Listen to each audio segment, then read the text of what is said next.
I'm very honored to be your keynote speaker, and I have been a little bit nervous as well this week.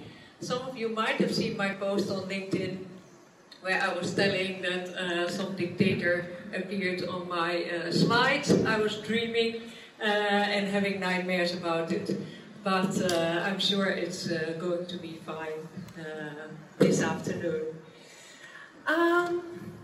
Well, you see here the subject of my my keynote speech, and I'd like to kind of answer the following following philosophical questions, and those are: can we work in the translation industry without having proper historical knowledge? And the second question is, can you be empathetic without this same proper historical knowledge? Okay. Here we have this beautiful environment. It's in Amsterdam, and there's a lot of history in Amsterdam. Some of the history we are proud of and we show, and some of the history we are not so proud of and we hide. Well, all of these parts are important, and they shaped our culture, whether we hide them or not. Well, let's speak about empathy first. It's a very broad given, and we all like to say, okay, I'm really an empathetic person, but let's define what it really is and what it's used for. Well, there are some definitions, like, for example, the ability to be in the other person's shoes, and to see the world from the perspective of somebody else. Well, that is easier said than done. Our behavior, our own behavior, is also based on a lot of things we are brought up with. Our culture, our own belief system, what our parents expected from us, what we learned in school.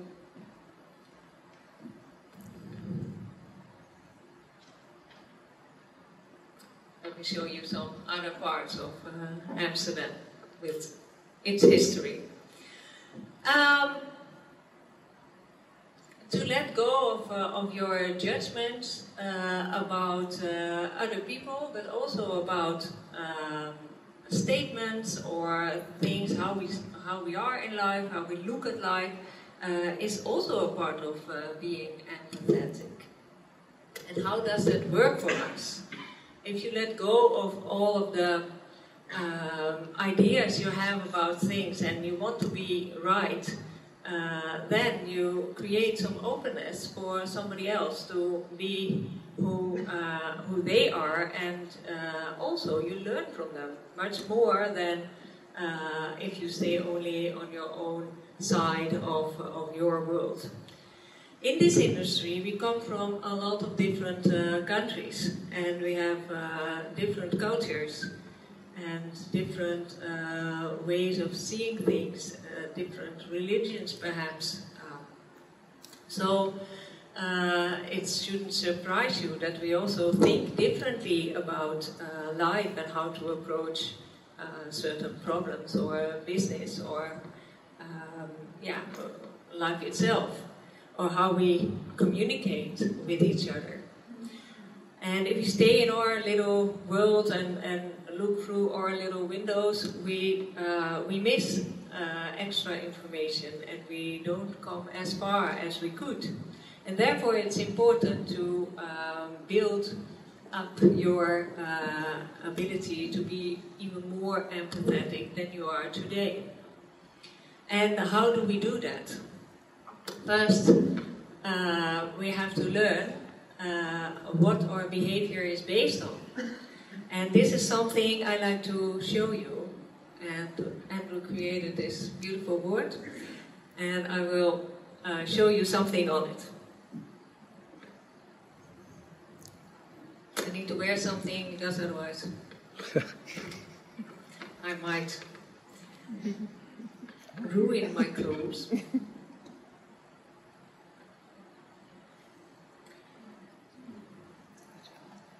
This is a quick lesson about how our reactions are rooted. And probably not everybody knows. And it's a simple visual I like to draw for you. So, I'm not going to be Bob Ross here, but here in the middle, I'm drawing something.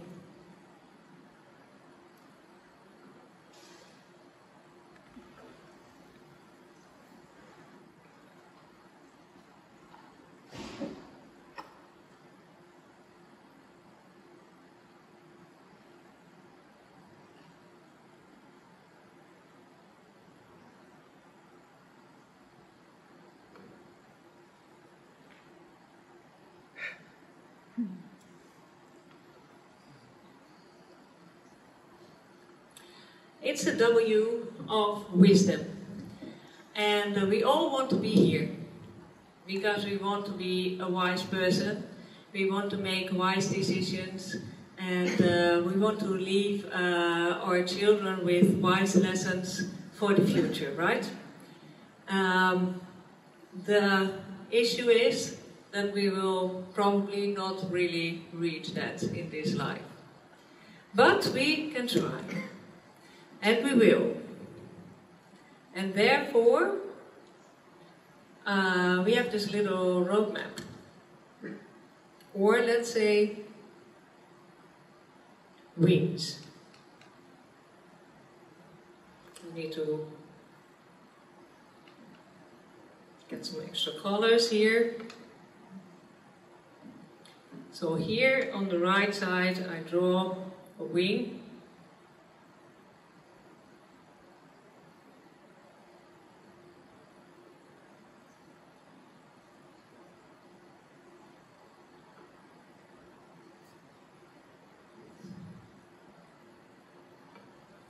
And this is the wing of common sense.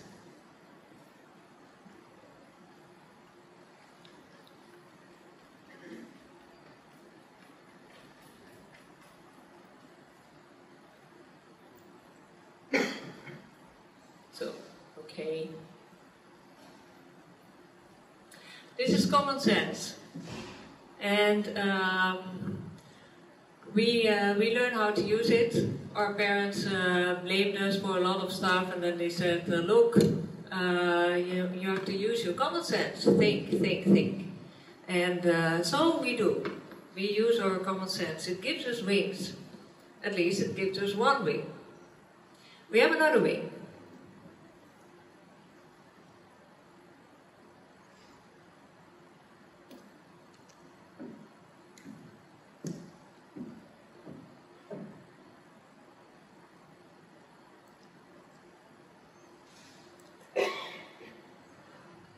Another wing for our sensitivity. When we are born, we are all very sensitive. We feel much more than we can explain, and we will never be able to really explain. And if we try, it's often misunderstood.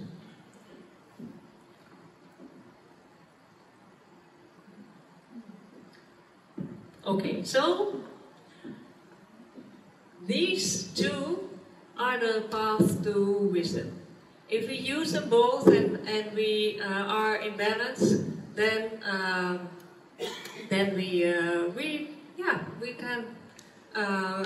we can find our path to the art of living. However, there is some disruption in this story. And that is that we have been taught that, for example, our emotions are the same thing as our sensitivity.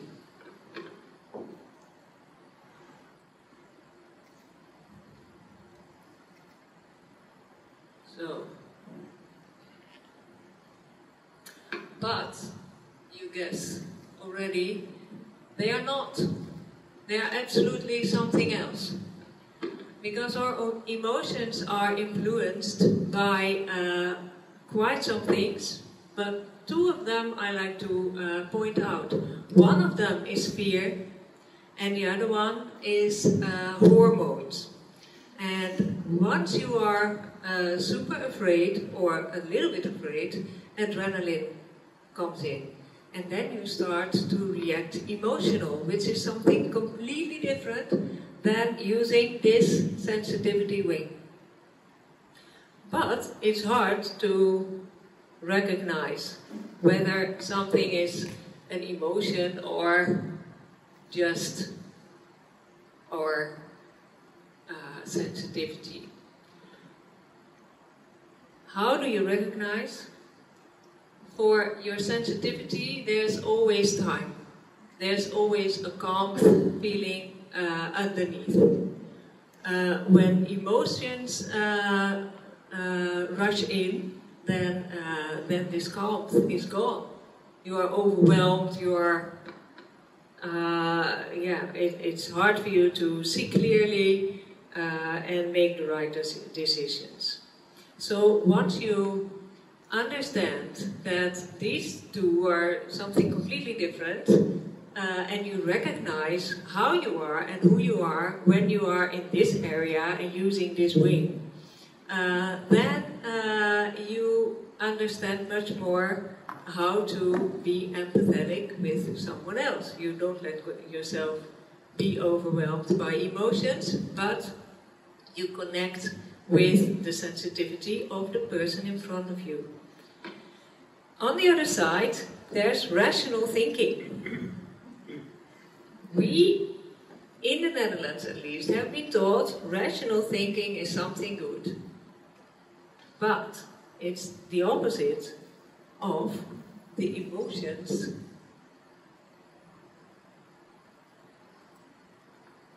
And they show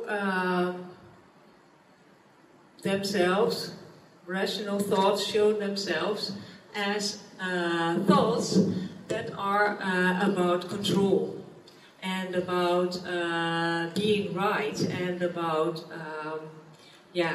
smashing doors and making fights about things that are absolutely not worth it. And they block the road to common sense, your mind and your reason. Now what happens if you are out of balance? You fall. So if you let this overwhelm you or the other side overwhelm you, then it's like too much and too heavy rain for your fragile wings. So it's important to recognize when this happens and to step back and to sometimes even step out of the communication with somebody else and come back to your calm and your clear watch of the situation. This is in a way some sort of lemniscate, and the center is in the middle. So yes, we want to be wise and we want to reach wisdom because we know we touch every now and then. Every now and then we think, oh yes, this is how it works, this is how it is. However, we cannot stay there. And there's wind and there are storms and there are many difficult things happening in life. And then you have to be careful to keep your wings intact. So, back to empathy. It's important to know this because your part of the conversation and the communication between yourself and somebody else from another culture, you need to recognize, and you need to know how you are and who you are and how you react and what your patterns are. Then you can, without fear, be open for the other side. They cannot harm you because you know the way back to your wings.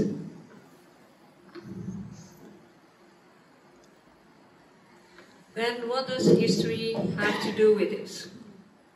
History is a large part of our culture. And we don't even know, because we think, look, we are all from the European Union, so we have the same values, right? For example, we all think refugees from wherever are welcomed in the European Union. However, we see that some countries say, hey, hang on, I don't want that. And loads of people in those countries say, yeah, we agree, we don't want any refugees. How does that happen? Because are they empathetic enough? Perhaps, perhaps not. Or is their history different? And the last might be true. So therefore it's important to know, why is somebody saying something? A quick example, because it's a very long story and I don't want to be too much in politics, but a quick example is, for example, closing the borders for refugees by Hungary. Why did they do that? If you dive into history without any judgment, you can see, hey, everybody that entered their country, the Turkish, the Habsburg, the Russians, they never left. So perhaps they are a little bit more cautious than somebody from the Netherlands, like us. We could always get new people, and they left again, and so it is easier. So when you are empathetic, you don't have to agree with choices made in history or made based on the history of the country, but you can understand a little bit more that their values might have a different root.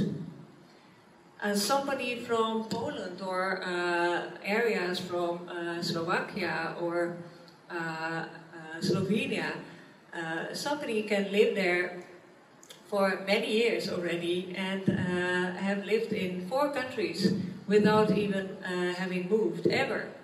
That changes your approach.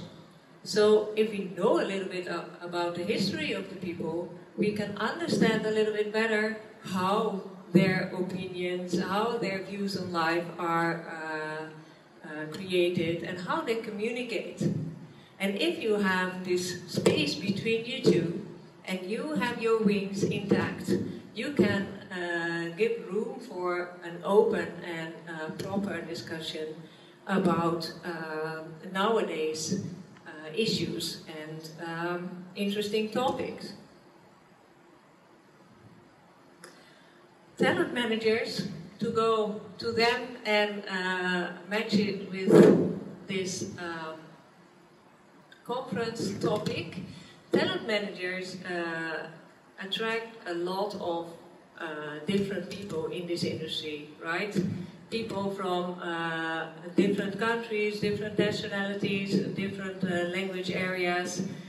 So they have to be aware of the fact that they also need to have their wings intact and need to know, okay, this is who I am, this is my area, this is how I am brought up, this is how my sense and sensibility are created and how my reactions are based on them. If you know that, then there's room for understanding the person in front of you and how to communicate with them. And I think that's really important to learn. So it all starts with you, and because of the room you shape for other people, you can also lead the way to the art of living for the other party.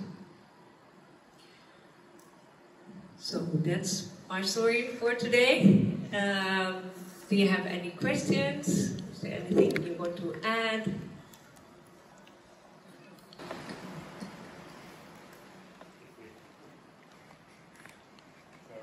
Anyone got some questions? Oh, there we are, my mic's come on. This is the first time, and I've been doing the conference circuit for more than 40 years, I've never been at a conference where a speaker has spoken and painted at the same time. For that, you deserve a fantastic round of applause.